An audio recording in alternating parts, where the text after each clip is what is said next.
Quero convidar você a abrir a sua Bíblia em Romanos, capítulo de número 8. Um texto que Deus vinha ministrando desde o início da semana ao meu coração, e que eu entendi o que Deus estava falando quando fui a esta penitenciária e senti um amor tão grande da parte de Deus por aquela pessoa que ali estava. Eu pude compreender de um modo mais claro aquilo que este texto das Escrituras nos diz. Pelo que eu quero convidar a todos a abrirem as suas Bíblias em Romanos, capítulo de número 8, verso de número 35 ao 39. E se você não tem uma Bíblia, por favor, pode olhar na do vizinho aí, compartilhe a sua. E se você não tem, compre uma. E se você não pode comprar, fale conosco que nós vamos te dar uma de presente. Mas todos precisam ter uma Bíblia, porque o Evangelho, a palavra de Deus, continua sendo a única forma de salvação do ser humano. Romanos capítulo de número 8, verso de número 35.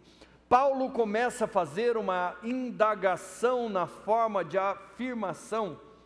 E ele diz assim: quem nos separará do amor de Cristo? Será a tribulação, ou a angústia, ou a perseguição, ou a fome, ou a nudez, ou o perigo, ou a espada? Como está escrito: por amor de ti somos entregues à morte o dia todo, e fomos considerados como ovelhas ao matadouro. Em todas estas coisas, porém, somos mais do que vencedores por meio daquele que nos amou. Porque eu estou bem certo que nem a morte, nem a vida, nem os anjos, nem os principados, nem as potestades, nem as coisas do presente, nem do porvir, nem os poderes, nem a altura, nem a profundidade, nem qualquer outra criatura poderá separar-nos do amor de Deus que está em Cristo Jesus, o nosso Senhor. Esta palavra declarada desta maneira parece-nos muito familiar, não é verdade? Já lemos, estudamos, ouvimos muitas pregações a respeito deste assunto, mas eu quero trazer-lhes hoje um novo colorido a respeito desta palavra, explicando-lhes o contexto na qual está inserido Paulo no momento que escreve tais coisas. E eu creio que hoje não só vai ser aberto os olhos de muitos de nós para uma nova realidade, mas também eu creio que esta palavra tem o poder de transformar a vida de muitos de nós. Pelo que eu quero lê-la novamente, agora de um modo expositivo, explicando-lhes não só o contexto, mas o significado de cada uma destas verdades que nós pudemos aqui ler.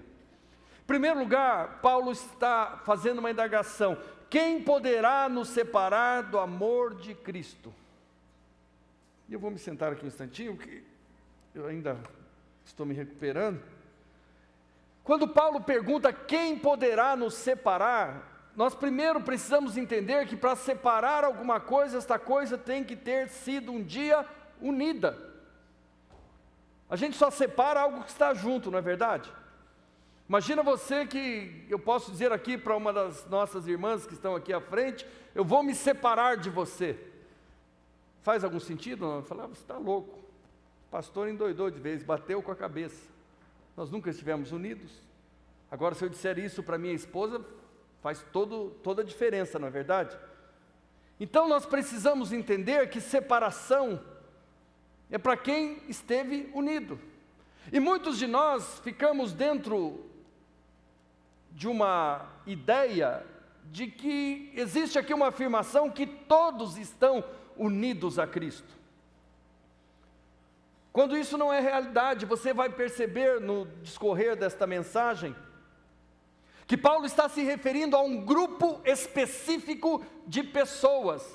Ele está falando com cristãos, ele está escrevendo esta carta à igreja de Roma. E Roma nesses dias passava por um momento de convulsão que contextualiza tudo isso que você vai ouvir nesta noite. E ele diz assim: será a tribulação? Ele diz assim: será ou a angústia ou a perseguição? Porque todos esses ingredientes estavam presentes naquele dia, naqueles dias da igreja. Uma igreja que vivia debaixo de perseguição, uma igreja que vivia debaixo de prisões. O próprio Paulo estava preso. Uma igreja que vivia debaixo de ameaças. E a esta igreja, Paulo escreve, e ele diz: quem poderá nos separar do amor de Cristo? Será a tribulação que nós estamos vivendo nesses dias? E trazendo isso para os nossos dias de hoje, eu creio que muitos vivem momentos de tribulação, e podem neste momento, pelo fato de nunca terem sido unidos a Cristo, simplesmente abandonarem o convívio da igreja, o convívio com os irmãos, abandonarem o relacionamento com o Senhor, dizendo: não vale a pena orar, não vale a pena buscar, porque não muda nada, nada tem melhorado. A angústia, que é fruto de um coração inseguro, porque quem tem certeza das coisas não se angustia. E Paulo continua dizendo assim: a perseguição ou a fome, muitos estavam sendo perseguidos naqueles dias, bastava se declarar cristão que imediatamente seria preso, passaria por privações. E Paulo aqui continua dizendo: a nudez ou o perigo ou a espada. Nós enfrentamos situações como estas. Muitas vezes a nossa vida passa por momentos onde realidades como estas batem à nossa porta. E até nos dias de hoje, nós vemos a própria igreja do Senhor em alguns países sendo alvo de perseguições muito semelhantes às vividas nos dias de Paulo. Imagina você que hoje lá no Iraque ou na Síria, a Irmandade Muçulmana lá, o grupo islâmico ISIS, bate na porta de pessoas cristãs, arranca-os dentro de suas casas e os martirizam, cortam suas cabeças, os queimam vivos. Esses dias, um testemunho muito comovente estava na internet de um moço egípcio que teve 2 irmãos mortos pelo ISIS, agradecendo a esses radicais muçulmanos por ter permitido que os seus irmãos fossem transformados em mártires do cristianismo. E era motivo de orgulho para eles morrer em nome de Cristo. Parece algo tão distante de nós, não é verdade? Parece algo tão fora de contexto. Já tive por algumas oportunidades no meio desta gente, nesses países, e são gente igual a gente. São pessoas como eu e como você, com sonhos, com projetos, com parentes, com filhos, que têm sido massacradas e mortas por crer no Senhor Jesus. E o apóstolo Paulo aqui, fazendo esta indagação, nos leva a uma reflexão. Muitas vezes por pouca coisa, quando somos contrariados em alguma vontade, algum projeto pessoal que não deu certo, um momento de luta que passamos, muitas vezes recuamos, muitas vezes negamos a fé, abandonamos o convívio da igreja, abandonamos o próprio Cristo. Mas segundo a própria percepção que vocês terão até o final desta ministração, isso ocorre porque pessoas nunca estiveram ligadas a Ele. Nunca. Por isso, é fácil deixar. Quando está ligado, não consegue abandonar, não consegue deixar de lado. Eu falava pela manhã, fico imaginando se o ISIS batesse na porta da casa de muitos de nós, chegasse lá e batesse na porta perguntando: tem algum cristão aí dentro? Eu acho que uma voz ia ser ouvida dizendo assim: ó, saiu todo mundo. E o medo? Quem vai querer morrer por Cristo? Quem vai querer deixar a sua vida, o seu conforto pessoal, em favor de algum sacrifício? E é justamente disso que Paulo está dizendo. E ele continua dizendo assim: por amor de ti somos entregues à morte. O que está escrito aí na sua Bíblia? O dia todo. Sabe o que Paulo estava querendo dizer com isso? Na tradução literal desse texto, por ti somos entregues à morte o dia todo. Eles estavam presos, eles estavam em cativeiros.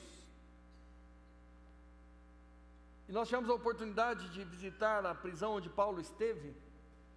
Era muito próximo do Fórum Romano, da casa do imperador e também do Coliseu. É um conjunto arquitetônico que vai descendo em talvez 1 quilômetro, você encontra tudo ali. E sabe quem era o imperador nos dias em que Paulo foi martirizado? Um camarada muito conhecido da história, que acabou por pôr fogo em Roma. O nome dele era Nero. E sabe como é que Nero muitas vezes iluminava os jardins do seu palácio? Ele unia cristãos a tochas de fogo e deixava-os queimar para que houvesse luz durante a noite nos jardins do seu palácio. Cristãos eram levados ao Coliseu para serem jogados às feras, para a diversão do povo. E quando você ouve dizer aqui que por ti somos entregues à morte o dia todo, esta era a rotina na vida dos cristãos.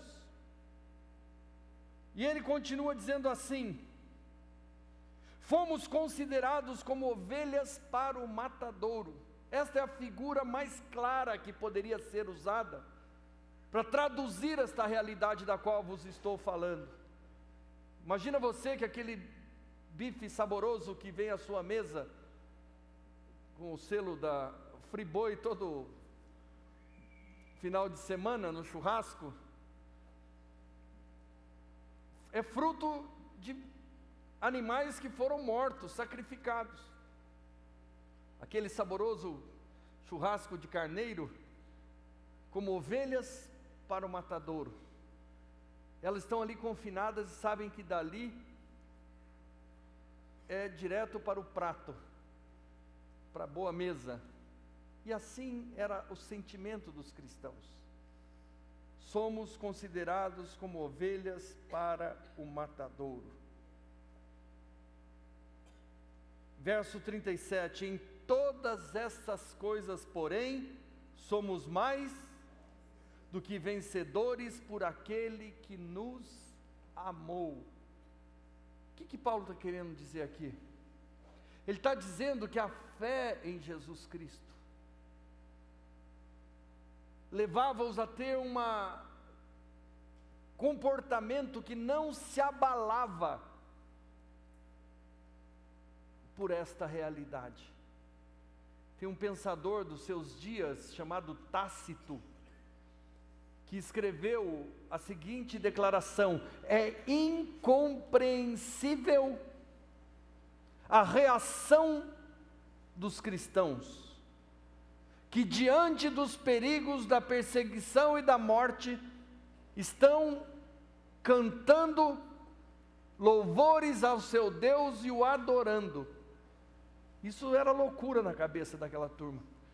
Ninguém conseguia entender o porquê disso.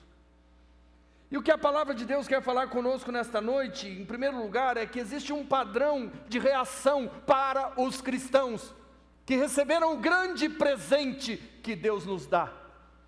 E este grande presente é o seu Espírito Santo habitando em nós. Porque a diferença que havia na vida destas pessoas e que deve haver na vida de cada um de nós, para que possamos declarar, como Paulo declarou e vai declarar daqui a pouco, que eu vou ler para vocês, uma reação diferente no meio da tribulação, no meio das dificuldades, no meio das lutas, no meio das aflições, é a presença do Espírito Santo em nós. Alguns meses atrás, eu e minha esposa fomos diagnosticados, os dois conjuntamente juntos, com diagnósticos pouco favoráveis, doenças que poderiam nos levar à morte. E eu confesso a vocês, em nenhum momento, nem eu, nem ela, nem eu, ficamos com medo de morrer. Porque eu creio que o Espírito Santo, isso para nós foi muito positivo, que habita em nós, nos levou a descansar no meio da tormenta e ficarmos muito tranquilos, na consciência de que nenhum acontecimento iria nos separar do amor de Deus. E continuando aqui, você vê em seguida a declaração de Paulo, verso de número 38. Agora você vai começar a notar algo diferente. Paulo está dizendo assim: porque eu estou bem certo. Porque eu estou bem certo. O que Paulo está dizendo aqui? Paulo está dando um testemunho da sua própria experiência. Ele está dizendo: eu estou certo, eu tenho convicção, eu tenho a certeza de que nem a morte, nem a vida, nem os anjos, nem os principados, nem as potestades, nem as coisas do presente, nem as coisas do porvir, nem os poderes, nem a altura, nem a profundidade, nem qualquer outra criatura poderá separar-nos do amor de Deus que está em Cristo Jesus, nosso Senhor. Ele está falando da sua experiência, porque eu estou bem certo. E ele está certo de que nada pode separar, porque aquilo que foi unido por Deus não pode ser separado. Aonde nós ouvimos falar nesses dias com mais frequência desta palavra separação? Em que âmbito ela está mais presente nesses dias? No casamento, não é verdade? E o que eu acho interessante no casamento, eu já celebrei centenas de cerimônias de casamento, é o que está escrito na Bíblia a respeito do casamento. Diz assim: por isso deixará o homem seu pai e sua mãe, e se unirá à sua esposa ou à sua mulher, e ambos se tornarão uma só carne. E o que uniu o Senhor, o homem não separe. Só separa aquilo que Deus não conseguiu, por causa da dureza dos corações, unir. Eu sei que existem casais que viveram juntos durante muitos anos e nunca chegaram a ser uma só carne. Na primeira tribulação, deixaram, abandonaram. Eu sei que existem relacionamentos entre pais e filhos que foram rompidos porque nunca tiveram nenhum tipo de intimidade, de amor, de respeito. Eu testemunhava hoje pela manhã a respeito dessas questões de separação. Aquilo que está unido não se pode separar. O que separa é porque nunca foi unido. Imagina você que eu tenho um pé, e o pé é direito aqui. Esse pé está doendo faz 2 anos, dia e noite e dia. E por isso que eu uso esta bengala. Eu estive com ele imobilizado durante alguns meses. E eu quero dar um testemunho para você. Nós nunca falamos em separação. Eu nunca pensei em separar dele. Embora ele doa muito e me incomoda demais. E tem gente que às vezes chega: pastor, vou separar dela. Me incomoda muito. Eu falei: eu tenho um pé que incomoda, nunca pensei em separar dele. Porque nós estamos unidos, um só corpo, uma só vida, não consigo imaginar diferente. Eu testemunhava hoje cedo, nós temos vivido dias difíceis, mas muito gratificantes. Minha esposa enferma, e eu falava para os irmãos, já disse isso diversas vezes para ela, que eu continuo achando ela linda, maravilhosa, com cabelo, sem cabelo, nunca pensei em deixar, doente, com saúde. Não importa, nós fomos unidos. Fomos unidos e não dá para separar. E eu ficava imaginando daquelas declarações que nós fazemos ali, ajudando os noivos diante de um altar, e tem alguns noivos que daqui a uns dias vou encontrá-los nesta condição, que quando fala na saúde e na doença, é porque tem gente que quando está doente promete tudo. Senhor, se o Senhor me curar, eu vou ser o melhor crente que tem nessa igreja. O camarada é curado, no outro dia já está cantando noutra freguesia. A saúde foi a pior coisa que poderia ter lhe acontecido, porque enquanto estava doente, estava quebrantado. E assim também no casamento, assim também nos relacionamentos. Quando estou com necessidade, eu sou um anjo. Passou a necessidade, eu sumo. Na riqueza ou na pobreza. Eu já tive experiências, já quase mais de 25 anos acompanhando pessoas. Tinha gente quando estava na miséria era uma benção. O cara ganhou um tostãozinho a mais, já estava servindo a outros deuses. Então nós vemos que há uma incoerência muitas vezes tão presente na vida de todos nós. E é isso, a este respeito que Paulo fala neste texto. E quando ele diz nada pode me separar, ele está dizendo da sua experiência com Cristo. E eu quero levá-los nesta noite a refletir a respeito da nossa experiência. Se é que podemos declarar como Paulo está declarando aqui.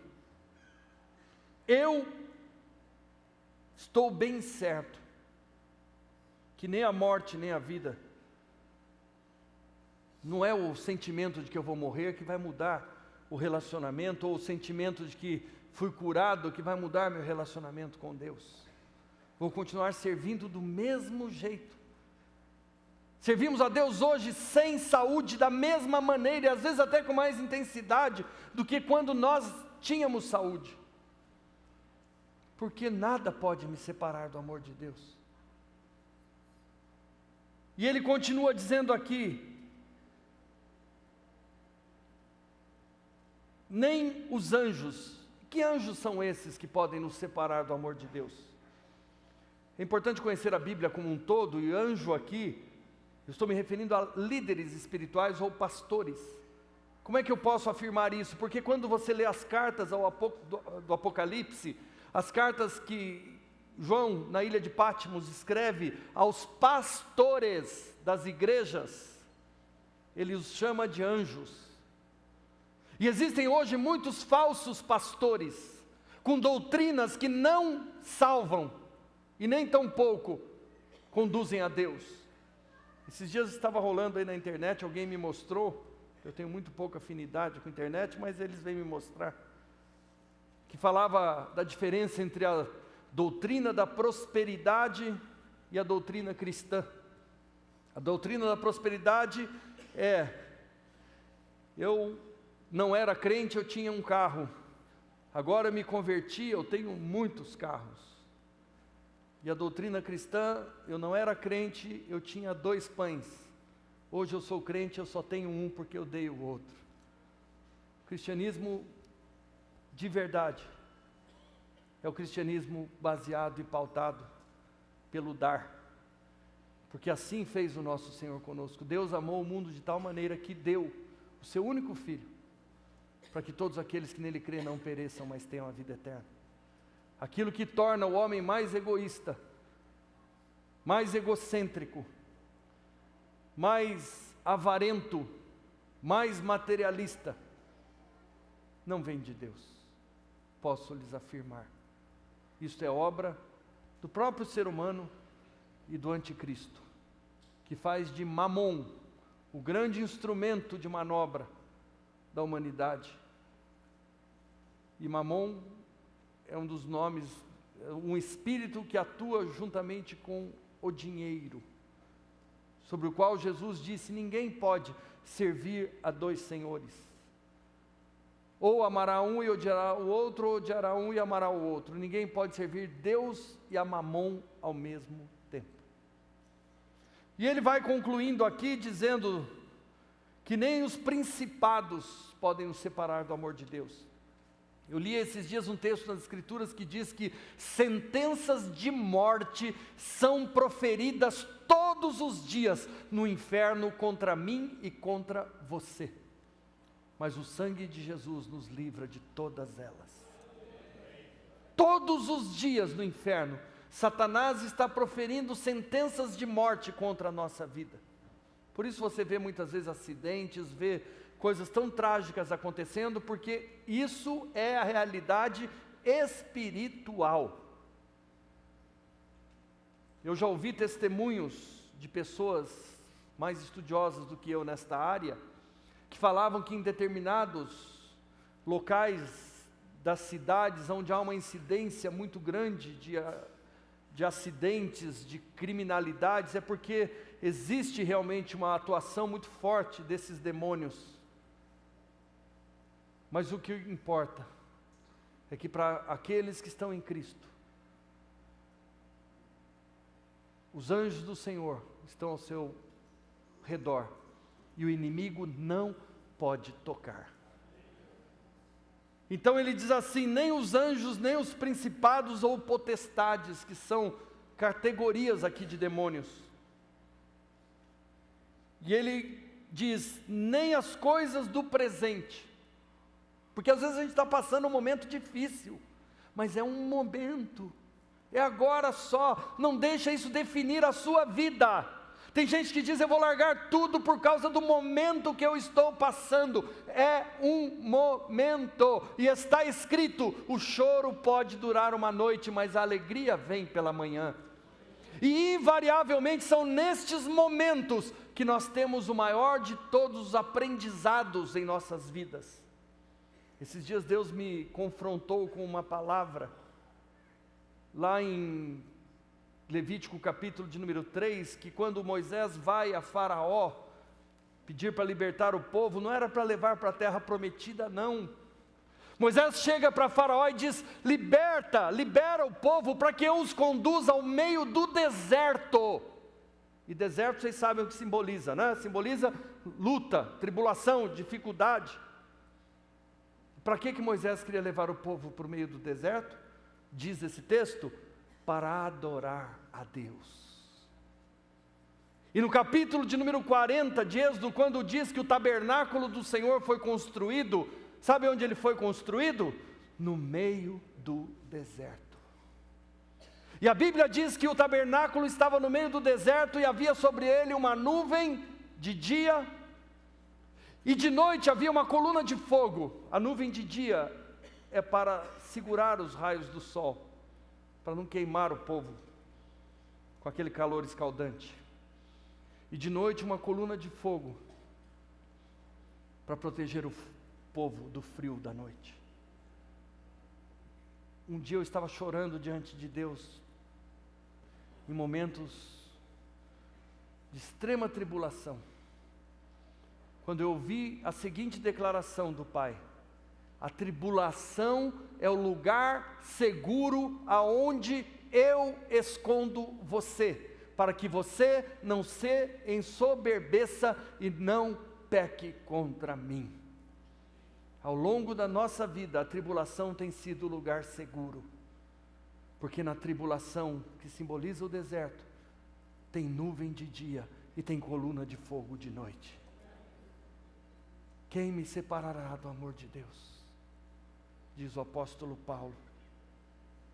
E ele conclui dizendo que nem a altura, nem a profundidade, nem qualquer outra criatura poderá nos separar do amor de Deus que está em Cristo Jesus, nosso Senhor. Mas agora eu queria só concluir aqui, lendo com vocês a partir do verso 12 de Romanos 8. Romanos 8, agora no verso 12. Aqui revela quem são as pessoas a que Paulo está se referindo, para quem ele está escrevendo. Olha o que diz aqui: Romanos 8:12, desculpem. Assim, pois, irmãos, somos devedores não à carne. A carne aqui simboliza a nossa própria alma, nossa própria vontade, o nosso próprio querer. Ele diz assim: nós não somos devedores à carne como se constrangidos ou obrigados a viver segundo a carne. Porque se viverdes segundo a carne, caminhais para a morte. Mas se pelo Espírito mortificardes os feitos do corpo, certamente vivereis. Muitas vezes nós vivemos uma vida carnal, pautada única e exclusivamente por aquilo que nós queremos, do jeito que nós queremos, na hora que nós queremos, da cor que nós queremos, do tamanho que nós queremos, porque tem que ser do jeito que eu quero, senão não quero. E eu, durante muitos anos, e eu creio que vocês também, nós temos visto pessoas que passaram entre nós, e que foram de algum modo contrariadas, e no dia seguinte já não estavam entre nós. Foram separadas porque nunca estiveram unidas, por causa do coração, pela falta de integridade, pela falta de experiência com Cristo. Porque quem vive pela carne, certamente morrerá, e a palavra morte significa separação. Sabia que morte é sinônimo de separação? A etimologia da palavra morte significa separação. Então, o que separa a nossa vida da realidade de Deus, de Cristo, é o fato de vivermos segundo a carne, ausentes da experiência maravilhosa que Deus quer dar a todos nós, de termos a presença do Espírito Santo em nossa vida. Este foi o grande legado, o grande presente, a grande bênção que todos nós precisamos experimentar.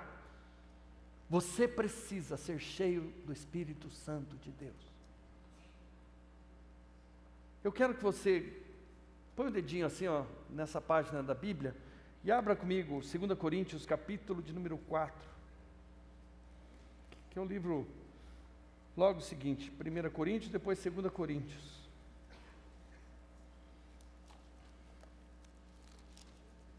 Capítulo de número 4, verso de número 7.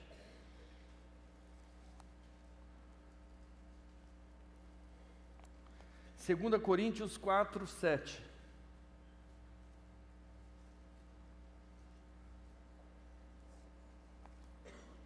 Olha o que está escrito aí na sua Bíblia. Vou esperar vocês acharem. Se tiver alguma dificuldade, pode consultar o índice. Temos, porém, este tesouro em vasos de barro, para que a excelência do poder seja de Deus e não de nós.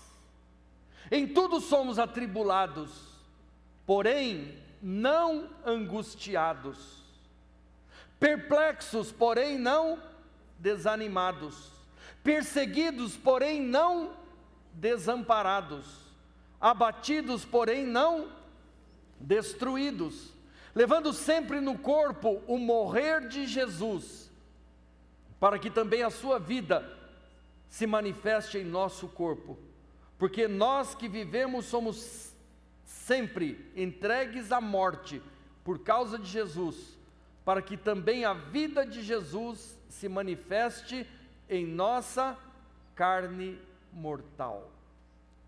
Você está entendendo o que quer dizer aqui Romanos 8? Quando ele diz assim, não viva na carne, porque aqueles que vivem na carne morrerão. Você quer ver como isso é verdade? Vai dar uma voltinha nos cemitérios. Quantas pessoas foram recolhidas prematuramente porque viviam na carne e não levaram desaforo para casa? Ah, eu não levo desaforo para casa. Nós muitas vezes queremos resolver tudo na carne, e quando fazemos, invariavelmente perdemos. Perdemos de todas as maneiras possíveis.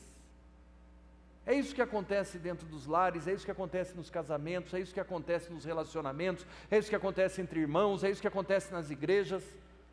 Quando a carne está dominando, a morte impera.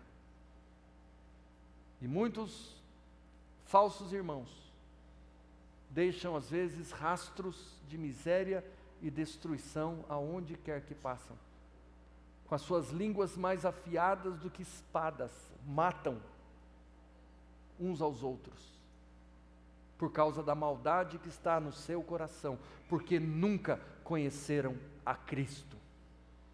E eu estou falando de Bíblia, eu estou falando de realidades que eu e você precisamos superar, para que nunca, jamais, nos separemos da graça que nos foi um dia concedida em Cristo Jesus.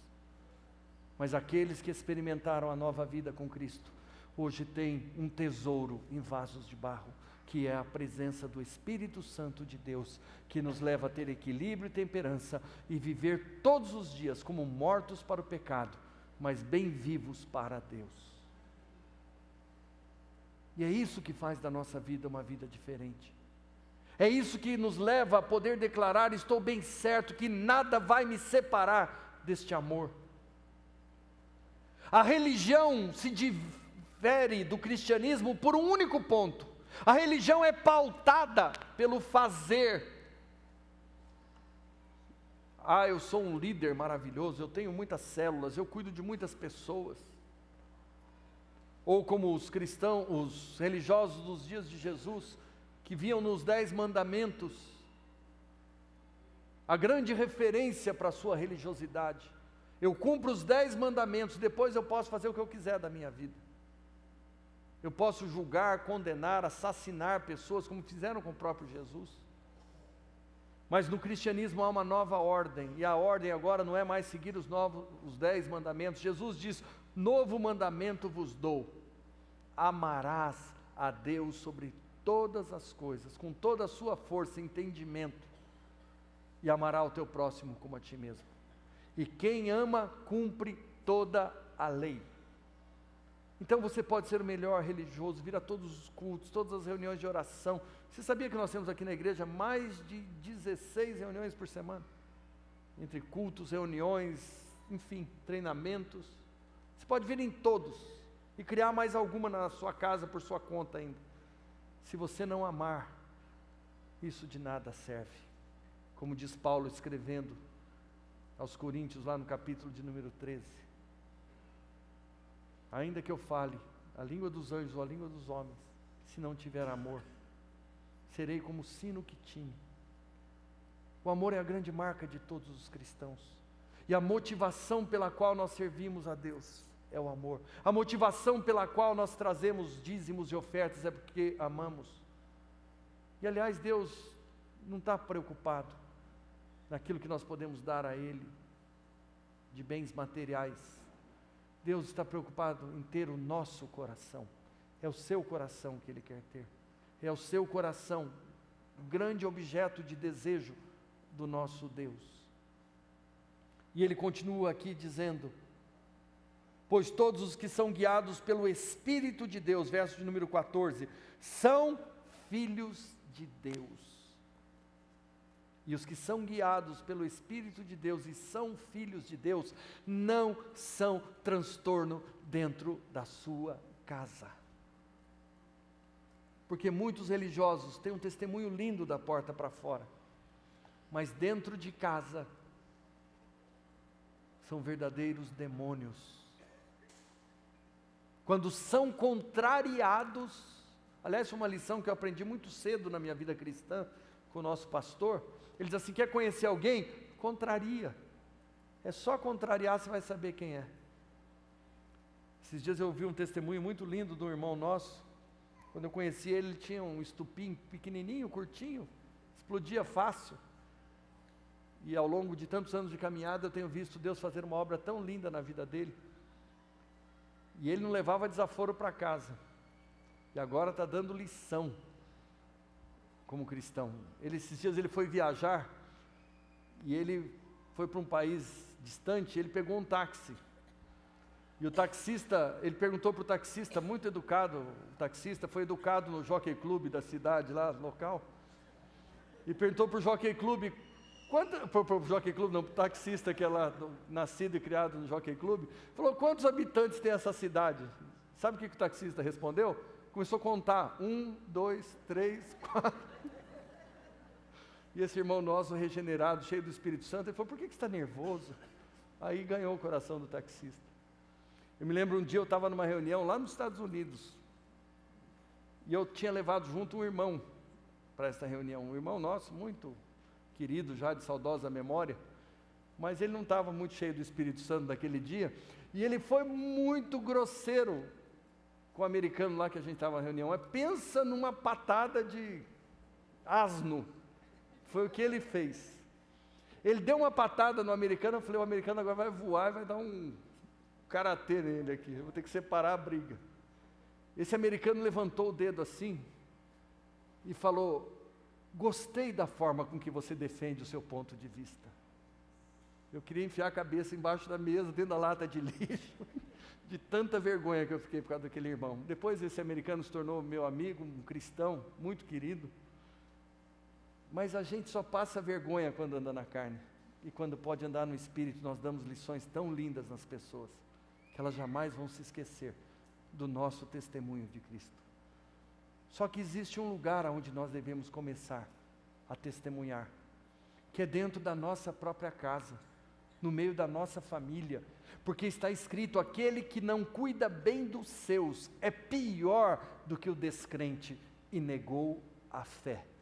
É pior do que o descrente, aquele que não cuida bem dos seus.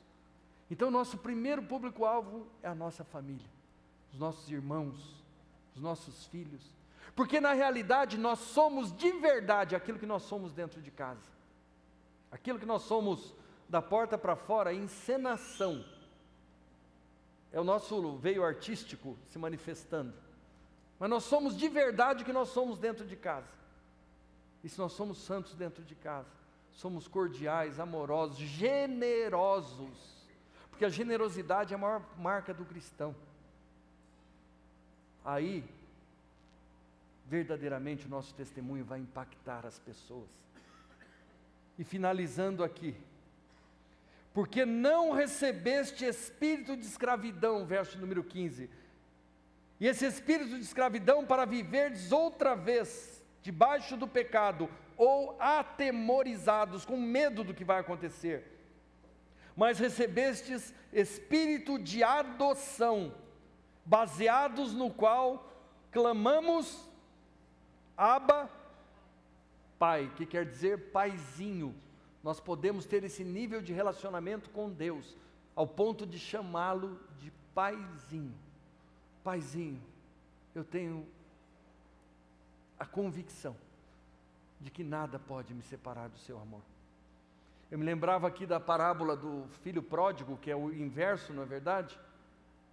Ou o filho pródigo somos nós, que depois de ter feito tudo errado na vida, pegou a herança antecipada, o que na cultura judaica é uma afronta aos pais. Ele vai e gasta todo o seu dinheiro com prostitutas, com meretrizes, como diz o texto. E depois, quando queria comer a comida dos porcos e ninguém lhe dava, ele decide voltar para casa e pedir para que o seu pai faça dele como um dos seus empregados. E a Bíblia diz que quando este moço está voltando para casa, o pai o avista de longe, abre os braços e sai correndo em sua direção, e o abraça, e o beija, e traz sobre ele uma roupa nova, e põe sobre ele um anel no dedo, e põe sobre ele autoridade, faz para ele uma festa, porque ele diz, este meu filho estava morto e reviveu, estava perdido e foi achado. E é este o sentimento que Deus tem com cada um de nós, à medida que nós nos convertemos a Ele e somos transformados em seus filhos.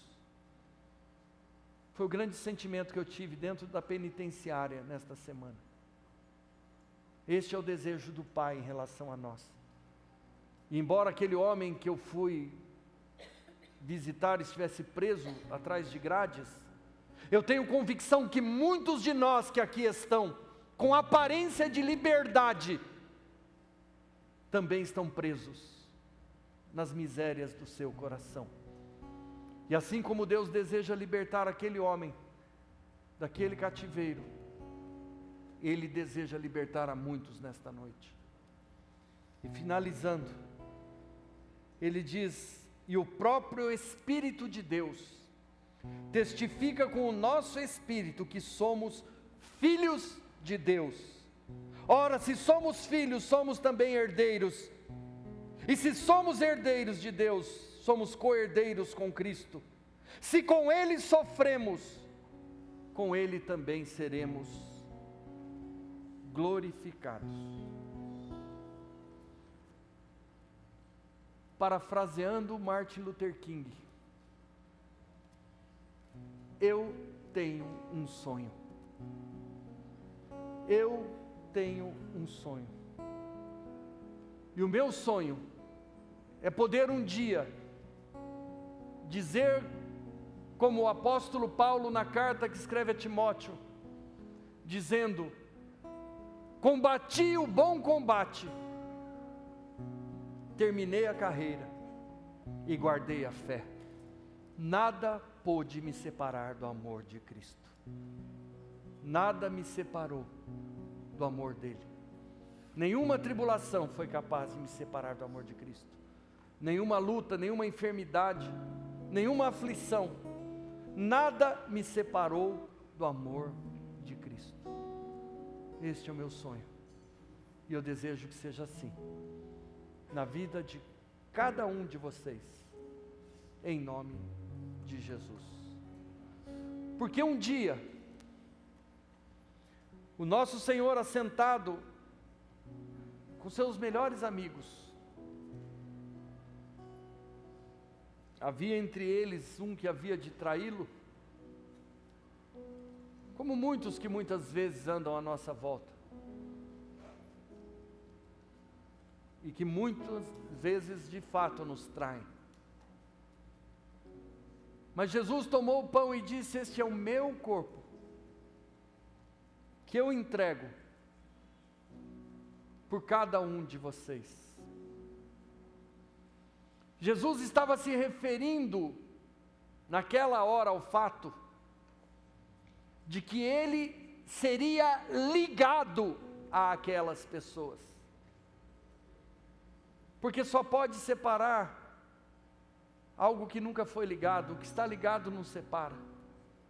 E Jesus sabia disso. Quando Ele entrega o seu corpo, é para que sejamos ligados neste corpo. E Ele próprio depois diz: vós sois o corpo de Cristo. Só pode estar ligado quem entende o sacrifício de Jesus na cruz. E aqueles que assim ganham entendimento, acabam por receber o selo de quem tem este entendimento, que é o Espírito Santo. É o selo da promessa, é a presença divina em cada um de nós, o que faz de nós uma só carne, um só corpo, um só povo, uma só igreja. E mesmo diante de adversidades e dificuldades, permanecemos juntos. Mesmo quando somos contrariados, permanecemos juntos. Porque nada pode nos separar do amor de Deus que foi revelado em Cristo Jesus.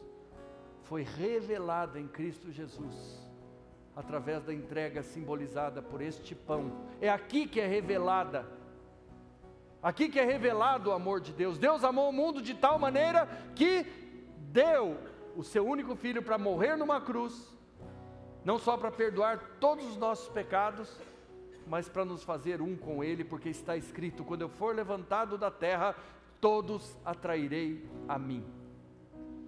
Santificando este pão, meu Pai, tomamos por fé nesta noite, como o elemento que simboliza a nossa união com Cristo, a fim de podermos declarar: nada pode me separar deste amor. Por isso, em nome de Jesus, eu clamo ao Santo e Doce Espírito, para que todo aquele que comer deste pão ganhe este entendimento, e esta vida de unidade torne-se em realidade em suas vidas, para o louvor da sua glória. Nós cantamos agora: foi no Getsêmani que Jesus orou. Jesus ali no Getsêmani, ele sabia o que o aguardava, a forma de morte que ele ia morrer. E ali ele de verdade morreu para a sua vontade, morreu para o seu querer, morreu para os seus medos. E ele orou dizendo: Senhor, se for possível, passa de mim este cálice, contudo seja feita a sua vontade. E alguns minutos depois ele foi preso pelos soldados ali, enviados por Caifás. E este lugar conhecido como Getsêmani, Getsêmani na realidade é uma pedra redonda com uma borda, sobre a qual roda uma pedra maior, aonde é colocada a azeitona. E o Getsêmani vai esmagando aquela azeitona e dele sai o azeite. E o azeite é uma fonte de riqueza, um símbolo usado na Bíblia para se referir ao Espírito Santo. E ali naquele lugar, onde tem um Getsêmani, mas é conhecido como Monte das Oliveiras, é o lugar onde Jesus estava orando, e ali de verdade ele morreu.